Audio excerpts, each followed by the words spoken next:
Just giving you a quick heads up in case you stumbled here by accident, this video is actually part 2 in a trilogy of videos, so if you haven't seen the first part, you might want to go do that first.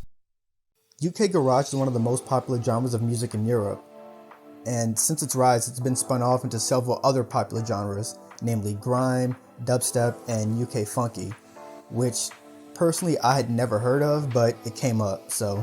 Despite its name, UK Garage was actually derived from Garage House, a genre that was created and popularized by two black men in America, Tony Humphries in Newark and the late Larry Levan in Manhattan.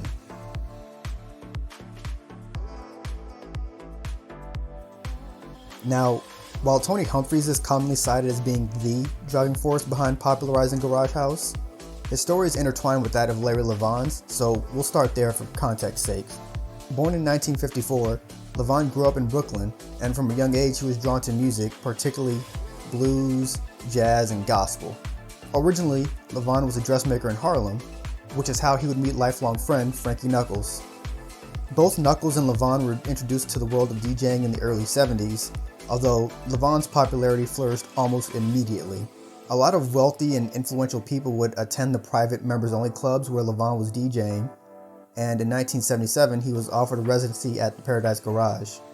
Paradise Garage was insanely popular, thanks in large part to Levan, but also because of the state-of-the-art sound system installed at the club. While he'd only gotten into DJing just a few years prior, his background with jazz and gospel gave him a unique perspective when it came to song selection, something that drew in crowds and rubbed off on his friend Frankie Knuckles. However, Levan's mixes at this time can't really be classified as house music. All of this happened before disco fell out of the mainstream, so a lot of Levan's sets featured disco prominently, although he would also include English rock bands like The Police. Pretty much as long as it was danceable, Levan could and did do whatever he wanted. Levan's work was so influential that it spread across the Hudson River to Newark, New Jersey. Levan's sets at Paradise were meant to be whole experiences, with the club's massive enclosed ballroom setting the scene for Levan's trippy and revolutionary mixing techniques. Enter Club Zanzibar, or Abe's as it was known at the time.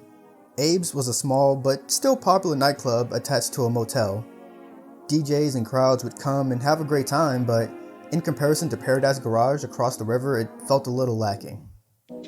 Abe's popularity was outgrowing both its cramped ballroom and its sound system, so the resident DJs at the time convinced owner of Abe's, Miles Berger, to visit Paradise Garage to get an idea of what they wanted to do with the club. Berger was enthralled by his night at Paradise, and he came back raving about it. Immediately, he wanted to have his own version of it in Newark.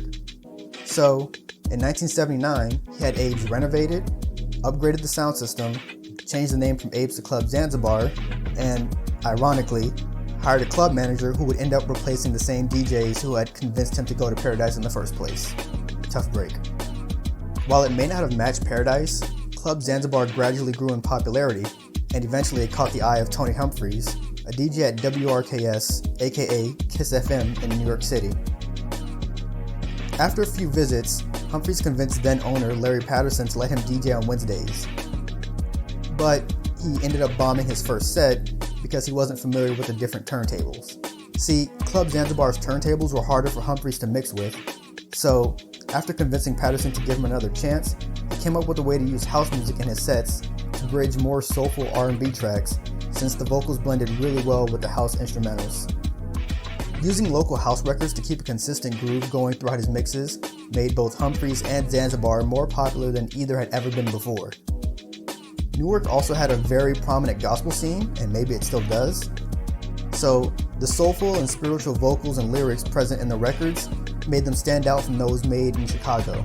And again, a lot of the records Humphries used were local, so his sets would have this unique sound that you really couldn't find anywhere else. He would also loop and chop up vocals to lay over house instrumentals, and CeCe Rogers' Someday is probably one of the better examples of what this would sound like.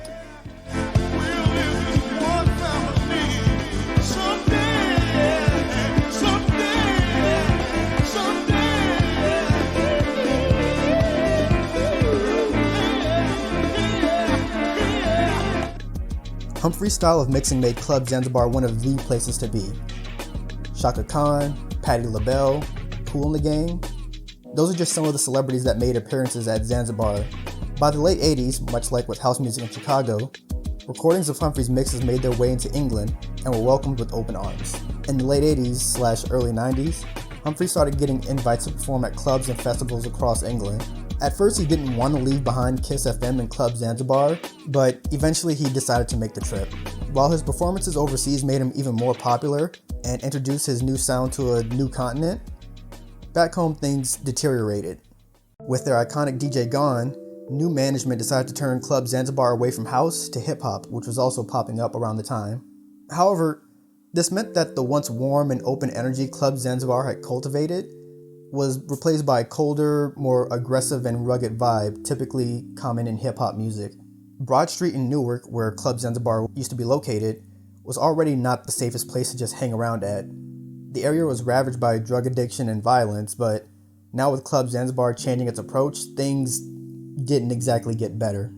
On top of this, Larry Levan was also having his own personal struggles. Paradise Garage closed in 1987, and Levan was having a hard time finding a new club to DJ at. In addition to being an openly gay man, Levan also had a documented drug problem, and nobody outside of Paradise wanted to give him a chance because of this. Literally nobody. I couldn't find any other residencies after Paradise Garage closed. And despite a brief comeback tour around Japan in 1992, Levan called it quits on music for good before dying of heart failure later that year on November 8th. Losing both Humphreys and Levan so close together left a void in their respective scenes. Even Kiss FM, where Humphreys got a start, eventually folded and became WEPN, a licensed ESPN station. Both Paradise Garage and Club Zanzibar have long since been demolished, and Garage House's roots in the area subsequently faded. Sure, the genre would still exist, and UK Garage has done very well for itself, to say the least. But unless you're actively following the scene, it would probably be lost on you that the sound was pioneered in gay clubs by two black men from America.